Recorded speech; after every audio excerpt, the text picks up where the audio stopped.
Hello everyone, आपका स्वागत है अड्डा 24/7 क्लास 9 एंड 10 यूट्यूब चैनल पर। मैं राघवेंद्र सिंह इस सेशन में क्लास 10 का चैप्टर 9 जिसका नाम है हेरिडिटी एंड इवोल्यूशन, इसका सेकंड टॉपिक यानी इवोल्यूशन पढ़ाने वाला हूं। हेरिडिटी जो कि फर्स्ट टॉपिक था हमने पढ़ लिया, जिसमें हमने मेंडल के लॉ ऑफ इनहेरिटेंस को भी पढ़ा है ना। तो अब बारी है इवोल्यूशन को पढ़ने की। तो चलिए मन लगाकर पढ़ते हैं और इसको समझते हैं। तो बच्चों, हमने अभी तक जो फर्स्ट टॉपिक इस चैप्टर का पढ़ा उसमें हमको ये सब समझ में आ गया कि रिप्रोडक्शन के प्रोसेस में जब एक जनरेशन से अगली जनरेशन किसी भी ऑर्गेनिज्म की, किसी भी जीव की, है ना, प्रोड्यूस होती है तो कुछ नए कैरेक्टर्स डेवलप होते हैं, उन्हीं को हम वेरिएशन कहते हैं। तो वही लिखा है कि there is an inbuilt tendency, ठीक है, there is an inbuilt tendency to variation during reproduction, यानी रिप्रोडक्शन के प्रोसेस में एक वेरिएशन डेवलप होने की कैरेक्टर होता है, उसमें एक कैपेसिटी होती है। तो जब भी रिप्रोडक्शन का प्रोसेस बढ़ेगा आगे तो नए वेरिएशन डेवलप होंगे, ठीक है। हो सकता है कि किसी फूल का रंग पहले पिंक था तो बाद में वेरिएशन डेवलप होने के कारण वाइट हो जाए, है ना। कुछ भी वेरिएशन डेवलप हो सकता है। अब चाहे वो डीएनए कॉपिंग में एरर के दौरान हो या सेक्सुअल रिप्रोडक्शन के दौरान हो, है ना। तो सेक्सुअल रिप्रोडक्शन के कारण भी वेरिएशन डेवलप हो सकता है, या डीएनए की जब कॉपी हो रही है तो उस कॉपी में कुछ एरर आ गया तो नए डीएनए सीक्वेंस डेवलप होने के कारण भी नए कैरेक्टर यानी कि नए वेरिएशन डेवलप हो सकते हैं। यानी कुल मिला के रिप्रोडक्शन के प्रोसेस में वेरिएशन डेवलप होता है, जैसा कि आप इस फ्लो चार्ट से देख रहे हो। देखो, पेरेंट के बाद उनकी अगली जनरेशन और उसके बाद उनकी अगली जनरेशन। तो क्या हो रहा है, ये जो कलर चेंज हो रहा है ये क्या दिखा रहा है? कलर चेंज इस बात को दिखा रहा है कि रिप्रोडक्शन के प्रोसेस में क्या डेवलप हुआ, वेरिएशन डेवलप हुआ। तो उसी वेरिएशन को ग्रीन से, रेड से, यहाँ येलो से, यहाँ ब्लू से दिखाया गया है ना। कुछ पेरेंट का कैरेक्टर क्या था, ये पूरा ब्लैक दिखाया गया इसको, है ना। तो ये बता रहा है कि इसका पेरेंट का ये कैरेक्टर था, तो वो कैरेक्टर तो है अगली जनरेशन में, वो तो इनहेरिट हो रहा है कैरेक्टर, लेकिन साथ साथ कुछ नए कैरेक्टर, कुछ नए वेरिएशन भी डेवलप हो रहे हैं, है ना। अब यही वेरिएशन के कारण क्या होता है, इवोल्यूशन होता है नई स्पीशीज का। तो मैं कह सकता हूं बच्चों कि वेरिएशन लीड्स टू क्या, इवोल्यूशन। जी हां, जैसे गलत काम आपको कहां तक पहुंचाएगा, जेल तक पहुंचाएगा, है ना। उसी तरह वेरिएशन क्या करेगा, वेरिएशन नई स्पीशीज का इवोल्यूशन करेगा। तो अगर कोई नई स्पीशीज धरती पर, अर्थ पर प्रोड्यूस हो रही है तो उसका कारण क्या है, वेरिएशन। अगर नए कैरेक्टर नहीं डेवलप होंगे, जो कैरेक्टर यहां था वही कैरेक्टर अगली पीढ़ी में, वही कैरेक्टर अगली पीढ़ी में, तो फिर अंतर क्या है? तो जब कोई अंतर नहीं तो कोई इवोल्यूशन हुआ नहीं हुआ।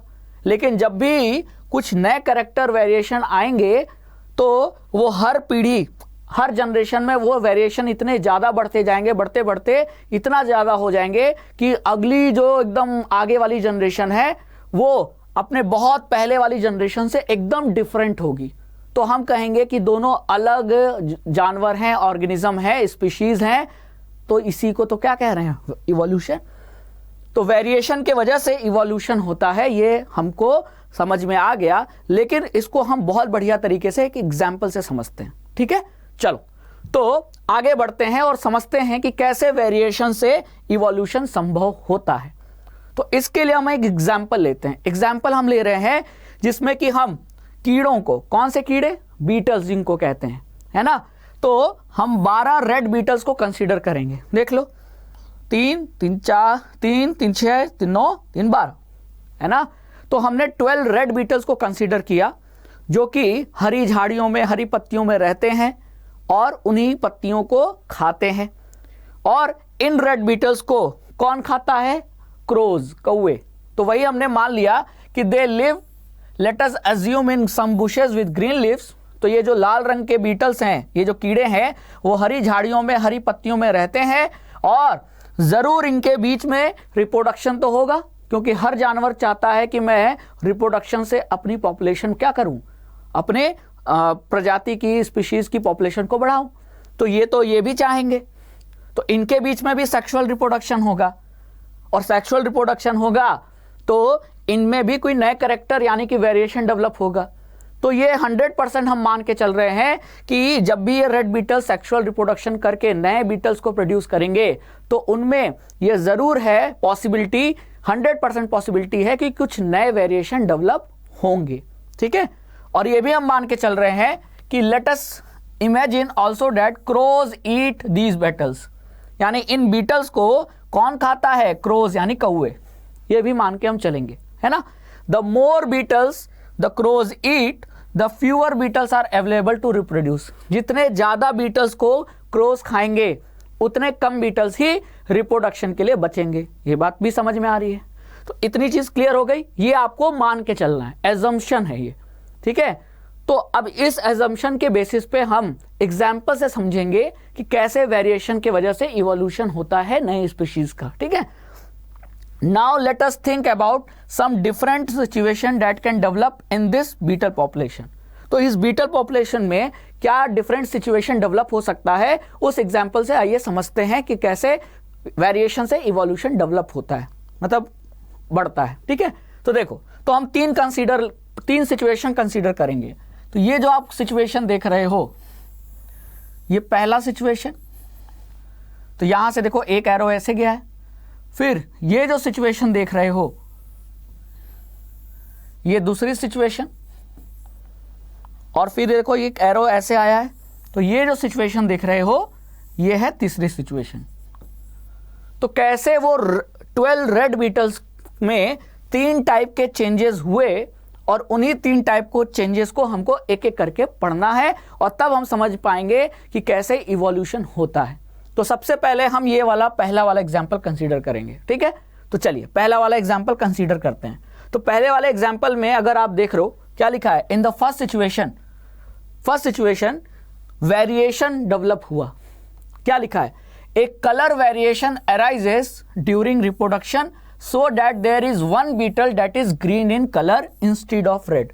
यानी कि अभी हमने पढ़ा कि इस वेरिएशन कब डेवलप होता है? रिप्रोडक्शन के प्रोसेस में।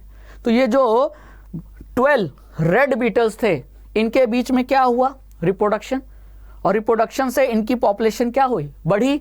लेकिन उसी रिप्रोडक्शन के वजह से कोई नया वेरिएशन डेवलप हो गया, और वो नया वेरिएशन के वजह से इनकी पॉपुलेशन में रेड में से एक ग्रीन बीटल आ गया। तो रेड में से मतलब 11 तो रेड बीटल हैं, लेकिन यहां एक जो है वो ग्रीन बीटल है ना। तो ये ग्रीन बीटल क्या बता रहा है? ये बता रहा है कि रेड में से ग्रीन कहां से आ गया? स्टार्टिंग में तो सभी रेड थे। तो ये किसके वजह से हुआ? ये वेरिएशन के वजह से हुआ। और वेरिएशन क्यों हुआ? इनके बीच में रिप्रोडक्शन हुआ, और सभी लाल बीटल्स जब आपस में रिप्रोडक्शन कर रहे थे तो एक नए वेरिएशन डेवलप होने के कारण एक बीटल हरा भी हो गया, बाकी रेड थे। इतना समझ में आया? वही चीज यहां लिखी हुई है ना। तो this beetle moreover can pass the colour on to its progeny so that all its progeny beetles are green. यानी कि अब रेड बीटल्स भी आपस में क्या करेंगे? रिप्रोडक्शन, और ये जो ग्रीन बीटल है, हरे रंग का ये जो बीटल है, ये भी रिप्रोडक्शन करेगा। तो आगे वाली जनरेशन में ग्रीन बीटल की भी पॉपुलेशन बढ़ेगी और रेड बीटल की भी पॉपुलेशन बढ़ेगी, दोनों ना रिप्रोडक्शन करेंगे। ठीक है, ठीक है, तो वही हम यहां लिखा था। अब आगे बढ़ा जाए, इतना समझ में आ गया। तो हम क्या कर रहे हैं? हम फर्स्ट केस लेके चल रहे हैं। फर्स्ट केस मतलब ये वाला केस, जिसमें शुरुआत में तो सभी बीटल्स लाल रंग के थे, लेकिन रिप्रोडक्शन के प्रोसेस के दौरान एक नया वेरिएशन डेवलप हुआ। उस नए वेरिएशन के कारण लाल रंग के बीटल्स में से एक ग्रीन बीटल भी आ गया। अब लाल रंग के बीटल भी रिप्रोडक्शन करेंगे, ग्रीन रंग का बीटल भी रिप्रोडक्शन करेगा, और दोनों अपने पॉपुलेशन को क्या करना चाहेंगे? बढ़ाना चाहेंगे। तो जब आप यहां देख रहे हो इस स्टेप को, देखो ध्यान से, तो देखो पहले यहां एक बीटल था, लेकिन अब 1 2 3 4 5 6 7, तो मतलब 1 से 7 क्यों हो गए? पॉपुलेशन बढ़ा रिप्रोडक्शन की वजह से। तो रेड रंग की भी पॉपुलेशन बढ़ रही है, रेड बीटल्स की, और ग्रीन बीटल्स की भी क्या हो रही है? पॉपुलेशन बढ़ रही है ना। देखो समझ में आ रहा है, क्लियर। तो अभी तक हम यहां तक पहुंच गए, लेकिन अब देखो हमने क्या एजम्पशन लिया था, हमने ये एज्यूम किया था कि बीटल्स कहाँ रहते हैं, हरी झाड़ियों में, हरे प्लांट्स में, हरे पत्तियों पे रहते हैं। तो अब आप ये बताओ, अब जो बीटल्स हैं वो दो रंग के हैं, रेड और ग्रीन, तो झाड़ियों में कौन छुप जाएगा? तो आप साफ साफ कहोगे पत्तियों का, झाड़ियों में रंग जो है वो हरा होता है, तो हरे पत्तियों पर हरे रंग के जो बीटल्स हैं, ग्रीन बीटल्स, वो छुप जाएंगे, कौवे को यानी क्रोस को नजर नहीं आएंगे, है ना। लेकिन हरे पत्तियों पर जो रेड बीटल्स हैं वो आसानी से नजर आ जाएंगे, है ना। तो क्रोस किसको खाएंगे? रेड बीटल्स को केवल खाएंगे। तो वही लिखा है, crows can not see green coloured beetles on the green leaves of the bushes and therefore can not eat them. तो हरी पत्तियों में हरे बीटल्स को क्रोज नहीं देख पाएंगे, इसीलिए उनको नहीं खा पाएंगे। तो सिर्फ किसको खाएंगे? रेड रंग के बीटल्स को खाएंगे। तो क्या होगा? What happens then? The progeny of green beetles is not eaten. मतलब कि जो ग्रीन बीटल्स की जो पॉपुलेशन है वो तो बढ़ती जाएगी, वो कम नहीं होगी, क्योंकि उनको क्रोस तो खा नहीं रहे। लेकिन जो रेड बीटल्स हैं उनकी पॉपुलेशन घटेगी, क्योंकि रेड बीटल्स को कौन खा रहा है? क्रोस खा रहा है ना। तो while the progeny of red beetles continues to be eaten, और इसके वजह से as a result there are more and more green beetles than red ones in the beetle population। और इसके वजह से जो बीटल्स की पॉपुलेशन है उसमें लगातार ग्रीन बीटल्स की संख्या बढ़ती जाएगी और रेड बीटल्स की संख्या क्या होती जाएगी? घटती जाएगी, है ना, है कि नहीं। अब आप एंड में क्या देख रहे हो? देखो क्या हुआ, सारी पॉपुलेशन बीटल्स में किसकी हो गई? ग्रीन की, और रेड की खत्म हो गए। सारे कौवे ने सारे रेड बीटल्स को खा लिया। तो आप क्या देख रहे हो? आप यहां साफ साफ समझ में आ रहा है कि रेड में ग्रीन बीटल का आना ये एक वेरिएशन है, और ये एक ऐसा वेरिएशन था जो कि इन रेड ग्रीन बीटल्स को क्या किया? सपोर्ट किया। नेचर ने ये ग्रीन रंग के बीटल्स को क्या किया? सेलेक्ट किया। नहीं, तुम इस वातावरण में, इन्वायरमेंट में तुम फिट हो, तुम छुप गए, है ना, तुम सरवाइव कर सकते हो। लेकिन जो रेड रंग के बीटल्स थे वो सरवाइव नहीं कर पाए, क्योंकि वो अपने आप को चेंज नहीं कर पाए बदलते हुए इन्वायरमेंट में। तो जो इन्वायरमेंट था वो हरा हरा था, तो ये जो वेरिएशन डेवलप हुआ, रेड में से ग्रीन बीटल्स का आना वेरिएशन है ना, और ये वेरिएशन ने ग्रीन बीटल्स को उस इन्वायरमेंट में क्या किया? मदद किया। तो नेचर ने इन ग्रीन बीटल्स को सेलेक्ट किया, और सेलेक्ट ऐसा किया कि धीरे धीरे धीरे कई सालों तक ये इनकी पीढ़ी आगे बढ़ती गई, और धीरे धीरे रेड बीटल्स खत्म होते गए, और कई सालों बाद सिर्फ और सिर्फ कौन से बीटल्स बच गए? ग्रीन बीटल्स बच गए। तो आप क्या देख रहे हो? वेरिएशन के वजह से क्या हुआ? लाल में से हरा एक बीटल आने के वजह मतलब वेरिएशन हुआ, और इस वेरिएशन के वजह से धीरे धीरे धीरे एक नई स्पीशीज, कौन सी नई स्पीशीज? मतलब एक नया बीटल पैदा हो गया। पहले सारे रेड थे शुरुआत में, और कई पीढ़ियों बाद, कई जनरेशन बाद सारे के सारे बीटल्स जो हैं वो ग्रीन बचे, रेड खत्म ही हो गए। तो जब आप कई सालों बाद देखोगे, अरे रेड बीटल्स कहाँ गए? यानी कि ये तो अब नए टाइप के क्या हैं? बीटल्स। नए टाइप के बीटल्स क्या हुए? रेड में से ग्रीन बीटल्स इवॉल्व हुए। किसके वजह से? वेरिएशन के वजह से। तो वेरिएशन के वजह से ग्रीन बीटल्स का क्या हुआ? इवोल्यूशन हुआ कि नहीं? तो यही तो समझाने की कोशिश कर रहा हूं मैं आपको कि देखो, नए स्पीशीज या कोई नए कैरेक्टर का जो इवोल्यूशन होता है उसमें कौन मदद करता है? वेरिएशन मदद करता है। ठीक है, समझ में आया? चलो, तो ये पहला कंडीशन हो गया। अब हम दूसरा एग्जाम्पल लेते हैं। हमने 3 बोले थे ना, 3 एग्जाम्पल लेके कंसीडर करेंगे। तो दूसरे एग्जाम्पल में वही स्टार्टिंग से 12 रेड बीटल्स थे, 12 रेड बीटल्स थे, है ना। In second situation again a colour variation arises during reproduction, but now it result in a beetle that is blue in colour. तो फिर से हम ये सोच के चल रहे हैं कि रेड बीटल्स थे, उनमें एक नया वेरिएशन डेवलप हुआ, लेकिन इस नए वेरिएशन के डेवलप होने के कारण जो नया बीटल बना उसका रंग ग्रीन ना होकर क्या था, ब्लू था। फर्स्ट वाले एग्जाम्पल में वेरिएशन की वजह से ग्रीन रंग का बीटल बना, लेकिन सेकेंड एग्जाम्पल में, मतलब सेकेंड केस में हम क्या मान के चल रहे हैं, सेकेंड सिचुएशन में हम ये मान के चल रहे हैं कि जो वेरिएशन डेवलप हुआ उसमें रेड बीटल्स के बीच में एक ब्लू रंग का बीटल भी आ गया है, ब्लू बीटल। क्लियर? और ये हुआ क्यों, रेड में से ब्लू कहां से आ गया, वेरिएशन की वजह से। ठीक है, अब देखो क्या लिखा है, this beetle can also pass the colour on to its progeny so that all its progeny beetles are blue. मतलब अब रेड बीटल्स भी पॉपुलेशन अपनी बढ़ाएंगे, ब्लू बीटल भी अपनी पॉपुलेशन बढ़ाएंगे, तो रेड बीटल की भी संख्या बढ़ेगी और ब्लू बीटल की भी संख्या बढ़ेगी। देखो दिख रहा है नहीं, यहां एक थे, यहां कितने हो गए, 3, तो पॉपुलेशन तो दोनों अपनी बढ़ाएंगे। लेकिन crows can see blue colored beetles in the green leaves of the bushes as well as they can see red ones and therefore can eat them। इस केस में जो क्रोज हैं वो हरे पत्तियों, हरे झाड़ियों में लाल रंग के बीटल्स को भी नजर देख लेंगे आसानी से और ब्लू रंग के बीटल्स को भी आसानी से देख लेंगे और दोनों को खा सकते हैं, है ना। अब शुरुआत में क्या होता है, शुरुआत में यह होता है कि जैसे जैसे पॉपुलेशन बढ़ती है there are few beetles blue beetles but most are red. ठीक है, देखो अधिकतर बीटल्स क्या हैं, रेड हैं, और कुछ बीटल्स क्या हैं, ब्लू बीटल्स हैं। बस इसी समय एक हाथी वहां आती है। भाई झाड़ी है, जंगल में झाड़ी भी होगी तो जंगल में हाथी भी होगा, तो एक हाथी आती है और हाथी का बाई चांस पैर पड़ जाता है कहां, इन रेड बीटल्स के ऊपर, और इसके वजह से मान लेते हैं कि सारे रेड बीटल्स क्या हो गए, मर गए।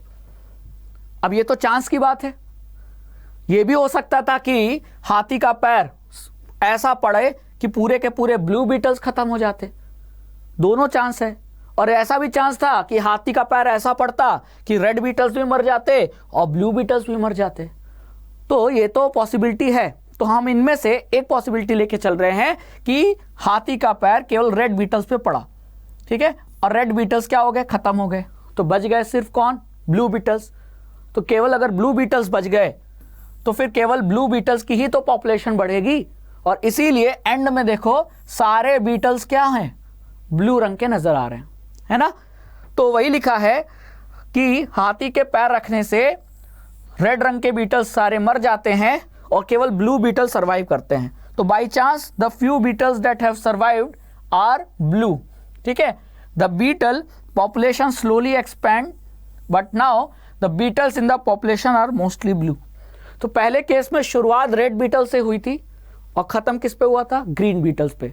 और अब हम सेकंड केस पढ़ रहे हैं जिसमें शुरुआत रेड बीटल से हुई थी, लेकिन वेरिएशन के कारण ब्लू रंग का बीटल आ गया, फिर ब्लू रंग के बीटल की भी पॉपुलेशन बढ़ी, रेड रंग के बीटल की भी पॉपुलेशन बढ़ी, और इसी बीच एक हाथी का पैर पड़ता है जिससे सारे रेड बीटल्स खत्म हो जाते हैं, केवल ब्लू बीटल्स बच जाते हैं, और फिर अब उनकी पॉपुलेशन झाड़ियों में बढ़ती है। तो अंत में सारे बीटल्स नजर आते हैं कौन से, ब्लू रंग के। तो यहां भी तो वेरिएशन हुआ तभी तो रेड से ब्लू बना। लेकिन क्या हम इसे इवोल्यूशन कहेंगे, इस केस को नहीं कहेंगे, ये इवोल्यूशन नहीं है, क्योंकि ये तो चांस की बात थी कि हाथी का पैर रेड बीटल पे पड़ गया। ठीक है, अगर हाथी का पैर ऐसा पड़ता कि सारे ब्लू रंग के बीटल्स मर जाते तो आगे वाली पीढ़ी रेड बीटल्स की होती, तो शुरुआत में भी रेड बीटल्स, बाद में भी रेड बीटल्स। तो यहां फायदा नहीं है, ऐसा वेरिएशन डेवलप हुआ जो कि नेचर उसको सेलेक्ट नहीं कर रहा है, इसलिए क्योंकि नेचर तब सेलेक्टेड, मतलब नेचर द्वारा तब सेलेक्ट किया जाता जैसे पहले केस में था। क्रोज दोनों को खा सकते हैं, किसी को कलर एडवांटेज नहीं हुआ कलर चेंज होने की वजह से, है ना। लेकिन फर्स्ट केस में जब रेड से ग्रीन बीटल बना तो ग्रीन बीटल को यह एडवांटेज मिल गया कि वो हरी झाड़ियों में छुप सकता है, मतलब वहां नेचुरल सिलेक्शन हो रहा है। नेचर ग्रीन बीटल को क्या कर रही है, सेलेक्ट, हाँ तुम बच जाओगे, और रेड बीटल तुम खत्म हो जाओगे क्योंकि तुमको क्रोज खा जाएंगे। लेकिन यहां नए कलर डेवलप होने के बावजूद भी ब्लू कलर के बीटल्स को भी कौवे खा सकते हैं और रेड रंग के बीटल्स को भी कौवे खा सकते हैं। तो सेकंड केस में ये जो हमने हाथी वाला केस पढ़ा, जिसमें हाथी का पैर पढ़ा, ये नेचुरल सिलेक्शन नहीं है, इसको हम इवोल्यूशन नहीं कहेंगे। किसको कहेंगे? फर्स्ट वाले केस को, है ना। तो ये तो चांस की बात थी, तो वही लिखा है, it is obvious that in both situation the frequency of an inherited trait change over generation. दोनों सिचुएशन में एक जो इनहेरिटेड ट्रेट था उसकी फ्रीक्वेंसी क्या हो रही थी? चेंज हो रही थी। जैसे कि शुरू में रेड पहले केस में, फिर बाद में क्या हो गया? एक ग्रीन आया। अब शुरू में रेड ज़्यादा थे, ग्रीन कम थे, लेकिन जैसे जैसे जनरेशन आगे बढ़ी, रेड बीटल्स को कौवे खाते गए और उनकी पॉपुलेशन घटती गई और ग्रीन बीटल्स की जो फ्रीक्वेंसी है वो बढ़ती गई, है ना। तो चेंज हो रहा है ना, इनहेरिटेड ट्रेट का जो फ्रीक्वेंसी है वो चेंज हो रहा है, फर्स्ट केस में भी और दूसरे केस में भी। शुरू में रेड थे, बाद में धीरे धीरे रेड कम हो गए और ब्लू बीटल्स की संख्या बढ़ गई। तो इनहेरिटेड ट्रेट की जो फ्रीक्वेंसी है वो लगातार जनरेशन टू जनरेशन क्या हो रही थी? चेंज हो रही थी। रेड की घट रही थी, ग्रीन की बढ़ रही थी, और सेकेंड केस में ब्लू की बढ़ रही थी, है कि नहीं। तो वही लिखा है, since genes control trait we can say that frequency of certain gene in a population change over generation. मतलब इसी चीज को हम ऐसे भी कह सकते हैं कि जीन की फ्रीक्वेंसी चेंज हो रही थी, क्योंकि जो वेरिएशन जो ट्रेट है वो डिसाइड कौन करता है? जीन। तो जीन बदलेगा तो ट्रेट भी बदल जाएगा, है ना। Clear? This is the essence of the idea of evolution. यही तो इवोल्यूशन का कंसेप्ट है कि नहीं। तो वही लिखा है, but there are interesting differences too in the two situation. तो शुरुआत में अभी तो हमने दो सिचुएशन पढ़ी, उनमें बहुत अंतर है। इन द फर्स्ट केस जिसमें रेड से ग्रीन बीटल्स डेवलप हुए थे, the variation become common because it gave a survival advantage. Survival advantage किसको मिला था? ग्रीन बीटल्स को मिला था। तो वो वेरिएशन ऐसा डेवलप हुआ रेड बीटल्स में, जिसके वजह से जो ग्रीन बीटल्स प्रोड्यूस हुए उनको एडवांटेज मिल गया, वो हरी पत्तियों में छुप गए थे। तो in other words it was naturally selected. तो हम ये कह सकते हैं कि ये नेचर ने सेलेक्ट किया है इन ग्रीन बीटल्स को कि तुम बचे रहोगे। यही है असली में इवोल्यूशन। तो वेरिएशन के वजह से एक स्पीशीज को नेचर ने सेलेक्ट किया, यही तो है इवोल्यूशन। कि धीरे धीरे शुरुआत में सारे रेड थे, बाद में सारे ग्रीन बीटल्स हो गए। तो इतने लंबे समय बाद जब हमने देखा तो हमने कहा अच्छा ये तो इवोल्यूशन हुआ है।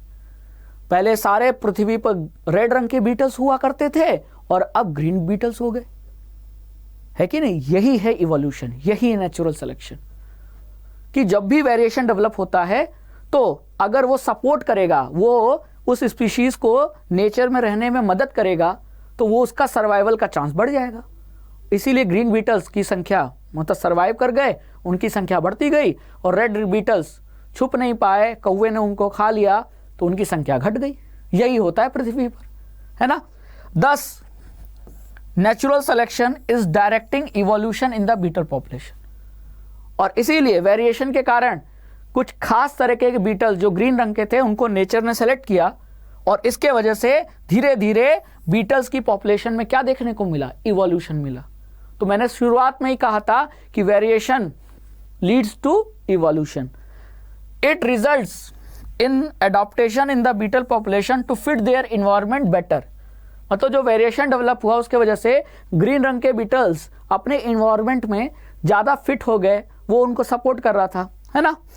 In the second situation the colour change give no survival advantage. Second case में जो रेड में से एक ब्लू बीटल प्रोड्यूस हुआ वेरिएशन के कारण, तो वो नया वेरिएशन तो था लेकिन वो सपोर्ट नहीं किया, क्योंकि रेड रंग के बीटल्स को भी क्रॉस खा रहे थे और ब्लू बीटल भी दिख जाएंगे आसानी से तो उनको भी क्रॉस खा लेंगे। तो वेरिएशन सपोर्ट नहीं कर रहा है, कोई फायदा नहीं हुआ, है ना। ब्लू रंग का बीटल होने के बावजूद भी कोई फायदा नहीं मिला ब्लू बीटल्स को।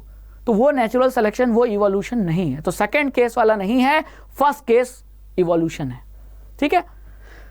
Now consider a third situation. अब एक थर्ड सिचुएशन कंसीडर कर लेते हैं, है ना, कि ये जो रेड बीटल्स थे, कितने माने थे हमने? 12, है ना। 12 रेड बीटल्स जिन पत्तियों को खा रहे थे उन पत्तियों में रोग लग गया। इन दिस सिचुएशन, ये थर्ड सिचुएशन है, तो in third situation beetle population began to expand the bushes start suffering from a plant disease. तो पत्तियों में रोग लग गया, प्लांट में डिजीज हो गया। अब इसके वजह से the amount of leaf material for the beetle is reduce. अब पत्तियां कम अवेलेबल हैं तो बीटल्स कम खाएंगे, और कम खाएंगे तो beetles are poorly nourished. As a result the average weight of the adult beetles decreases from what it is used to be when leaves were plentiful but there is no genetic change occurring. मतलब plant में रोग लग गया, अब कम खाना available है तो ये जो बीटल्स है वो कम खाएंगे तो कमजोर हो जाएंगे, तो वेट क्या होगा, घटेगा। इसीलिए यहां देखो इन बीटल्स को छोटे साइज से दिखाया गया है और यहां बड़े साइज से दिखाया गया है। क्यों? कम खाना मिला तो हल्के हो गए, ठीक है, वेट कम हो गया, कमजोर हो गए। क्लियर? और अगली जनरेशन में और कमजोर हो गए, है ना।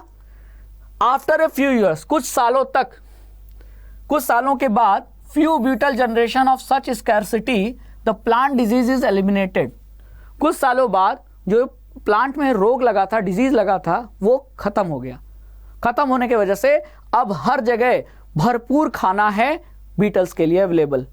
तो बीटल्स अब वापस से क्या करेंगे, खाना शुरू करेंगे, हेल्दी होंगे, उनका वेट बढ़ेगा तो उनकी साइज भी बढ़ेगी। तो देखो धीरे धीरे वापस इनकी साइज बढ़ गई कि नहीं, देखो ध्यान से नजर आ रहा है। पहले मोटे थे, पतले हो गए, पतले हुए, फिर खाना शुरू किया तो फिर मोटे हो गए, है कि नहीं।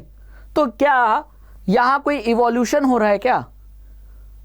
मोटा हो जाना, पतला हो रहा, ये इवोल्यूशन नहीं है ना। अगर धरती पर इस समय सारे पॉपुलेशन जो ह्यूमंस की है वो मान लो खाना कम होने की वजह से क्या हो जाए, पतली दुबली हो जाए, तो इसे इवोल्यूशन नहीं कहेंगे, है ना, इसे इवोल्यूशन नहीं कहेंगे। At this time what would we expect the weight of the beetles to be. अब डिजीज, प्लांट डिजीज खत्म हो जाएगा तो जाहिर सी बात है खाना ज्यादा अवेलेबल है, तो हम क्या एक्सपेक्ट करेंगे, बीटल्स का वेट क्या हो जाएगा, वापस से बढ़ने लगेगा। Weight of the adult beetles will now increase. देखो नजर भी आ रहा है ना। तो कुल मिलाकर ये समझ में आया कि जो थर्ड सिचुएशन अभी हमने पढ़ा ये इवोल्यूशन नहीं है, सेकंड सिचुएशन भी इवोल्यूशन नहीं था, लेकिन फर्स्ट केस जिसमें ग्रीन बीटल्स को नेचर ने सेलेक्ट किया, उनको एडवांटेज मिला, वो सरवाइव कर सकते थे, है ना, तो वो है आपका इवोल्यूशन। तो किस तरीके से वेरिएशन के वजह से इवोल्यूशन आया, अब आपको समझ में आ गया ना एग्जाम्पल से। चलिए, तो यही ध्यान रखना आपको, ठीक है। अब हम ये पढ़ लेते हैं acquired and inherited trait. Trait मतलब कैरेक्टर, वेरिएशन, लक्षण, ठीक है। जैसे कि जैसे हम इंसान हैं, इंसानों के पास 2 कान होते हैं, ये एक ट्रेट है, कैरेक्टर है। 2 आंख होते हैं, है ना, और ये कह लो कि 4 लिम्स होते हैं। 4 लिम्स मतलब हाथ और पैर लिम्स कहलाते हैं। तो ये कैरेक्टर है, ट्रेट है ये। अब कुछ ट्रेट हम इनहेरिट करते हैं, इनहेरिट मतलब हमको अपने माता पिता से वो कैरेक्टर मिला है, ट्रेट मिला है, और कुछ हम सीखते हैं पैदा होने के बाद। तो इनहेरिटेड ट्रेट और एक्वायर्ड ट्रेट में अंतर है, ठीक है। A trait that an organism acquires or gains over its lifetime and can not be pass on to offspring is known as acquired trait. पैदा होने के बाद जो चीजें हम एक्वायर करते हैं, जो ट्रेट हम सीखते हैं, लर्न करते हैं, वो एक्वायर्ड ट्रेट होता है।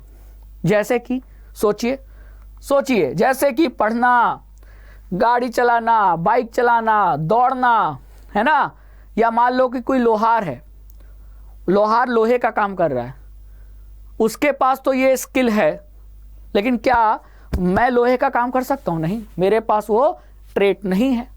तो ये सब ट्रेट होता है एक्वायर्ड ट्रेट। तो पैदा होने के बाद जो चीजें हम सीखते हैं वो एक्वायर्ड ट्रेट होता है। और ये क्या अगली जनरेशन को मैं पास कर सकता हूं? नहीं पास होंगे। अगर मुझे गाड़ी चलाने आती है तो मेरा जो बेटा है या बेटी है, क्या उसको भी गाड़ी चलाना आएगी? नहीं। ये ऐसा नहीं है कि वो पैदा हुआ तो उसको पैदा होने से ही गाड़ी चलाने की एक खूबी मिल गई थी, नहीं। वो जब तक गाड़ी चलाना नहीं सीखेगा, मेरा बेटा या बेटी, तो वो उसको गाड़ी चलाना नहीं आएगा। मुझको आता था, लेकिन ये कैरेक्टर मैं अगले जनरेशन में पास नहीं कर सकता हूं। तो एक्वायर्ड ट्रेट जो होते हैं, जो हम सीखते हैं पैदा होने के बाद, उसको हम नेक्स्ट जनरेशन को ट्रांसफर नहीं कर सकते, है ना। अगर मुझे पढ़ना लिखना आता है तो क्या जो मेरे बच्चे हैं उनको भी पढ़ना लिखना आएगा? तब तक नहीं आएगा जब तक वो स्कूल नहीं जाएंगे। इसका मतलब कि ऐसा नहीं था कि मुझे पढ़ना लिखना आता था तो ये करैक्टर मैं अपने अगले जनरेशन को ट्रांसफर कर दूं। नहीं, ये ट्रांसफर नहीं होगा। तो एक्वायर्ड ट्रेट कभी भी नेक्स्ट जनरेशन पे ट्रांसफर नहीं होते हैं। वो जो सीखता है सिर्फ वहीं तक लिमिटेड होते हैं। मैंने गाड़ी सीखी तो केवल मुझे ये फायदा मिला कि मुझे गाड़ी चलाना आ गया, तो ये एक्वायर्ड ट्रेट है। क्लियर? तो ये can not be passed on to offspring. ये लाइन बहुत इंपॉर्टेंट है। ऑफस्प्रिंग मतलब अगली जनरेशन। तो एक्वायर्ड ट्रेट अगली जनरेशन को पास नहीं होते। ठीक है, लेकिन इनहेरिटेड ट्रेट तो नाम से ही लग रहा है इनहेरिट हो रहे हैं, मिल रहे हैं। कहां से मिल रहे हैं?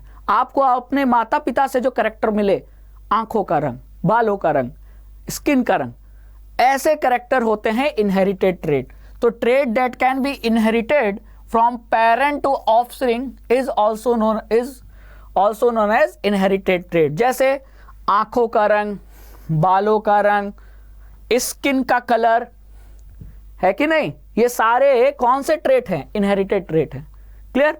और इसको एक्सपेरिमेंट से भी प्रूव किया गया कि इनहेरिटेड ट्रेट या एक्वायर्ड ट्रेट कौन से पास ऑन हो सकते हैं, कौन से नहीं हो सकते हैं।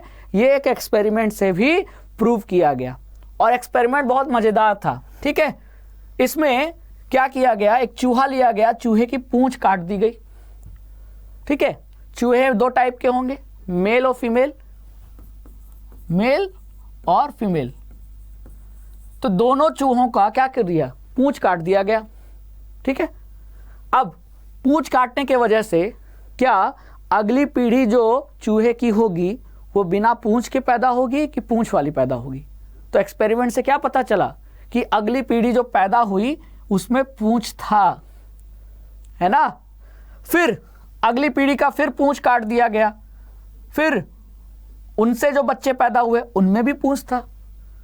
तो कितना भी पूंछ काट दिया गया लेकिन अगली पीढ़ी में वो पूंछ पाया जा रहा था। तो टेल का होना एक इनहेरिटेड ट्रेट है। अगर आपको क्या लगता है, मान लो मेरा एक्सीडेंट हो गया, एक्सीडेंट होने की वजह से मेरा हाथ क्या हो गया, कट गया, है ना। मेरे पास अब ये एक हाथ नहीं है, ठीक है, मान लो। तो आपको क्या लगता है, बताइए कि मेरे जो बच्चे होंगे क्या वो बिना हाथ के पैदा होंगे? बताइए, नहीं ना, उनके हाथ तो होंगे। ठीक है, क्लियर, समझ में आया। तो मेरे जीन के अंदर ये ट्रेट है कि जब भी मेरे बच्चे पैदा होंगे उनके दो हाथ दो पैर होंगे। ये ट्रेट मेरे अंदर है। हाथ काटने से ये ट्रेट में कोई प्रभाव नहीं पड़ेगा, वो इनहेरिट होगा, वो कैरेक्टर इनहेरिट होगा। ठीक है, तो ये इस एक्सपेरिमेंट से प्रूव हुआ कि नहीं? ठीक है, तो वही तो कह रहे हैं। तो क्वेश्चन क्या पूछा है, now if the tail of these mice are removed by surgery in each generation, do these tailless mice have tailless progeny? क्या बिना पूंछ वाले माता पिता से क्या बिना पूंछ वाले चूहे पैदा होंगे? तो आंसर क्या है, नहीं, चूहे तो पूंछ वाले ही पैदा होंगे, क्योंकि पूंछ का होना एक इनहेरिटेड ट्रेट है। ये तो ट्रेट हर पीढ़ी में मिलेगा। आप पूंछ काट दो तो वो इनहेरिटेड ट्रेट खत्म नहीं होगा, है ना। क्लियर? तो यही लिखा है कि answer is no and it makes sense because removal of the tail can not change the genes of the germ cell of the mice. क्योंकि पूंछ काटने से, है ना, जो चूहे के अंदर जर्म सेल हैं उनके जीन्स पे कोई असर नहीं पड़ रहा। जब तक जीन्स पे असर नहीं पड़ेगा, क्योंकि हमारे सारे कैरेक्टर इनहेरिटेड कैरेक्टर जीन्स में होते हैं, डीएनए के फॉर्म में होते हैं। तो जब तक डीएनए नहीं बदलेगा तब तक कैरेक्टर्स नहीं डेवलप होंगे। कौन से कैरेक्टर? इनहेरिटेड ट्रेट यानी इनहेरिटेड कैरेक्टर। क्लियर, समझ में आया? चलो, तो यही चीज डार्विन ने भी देखी।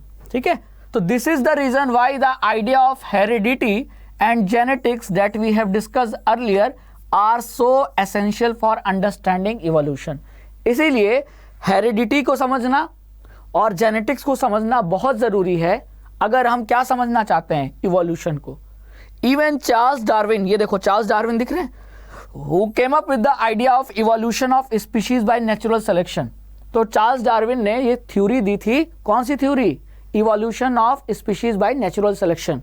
तो नेचर सेलेक्ट करेगा जिसको, वही स्पीशीज का इवोल्यूशन होगा आगे चल के। तो ये आइडिया किसने दिया था? डार्विन ने, है ना।